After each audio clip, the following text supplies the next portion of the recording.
सर्वमंगल मांगल्ये शिवे सर्वार्थसाधिके शरण्ये त्र्यंबके गौरी नारायणी नमोस्तुते।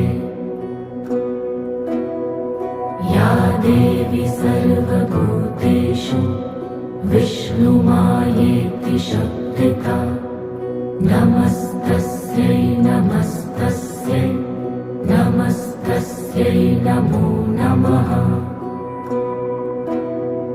या देवी सर्वभूतेषु चैतन्येत्यभिधीयते नमस्तस्यै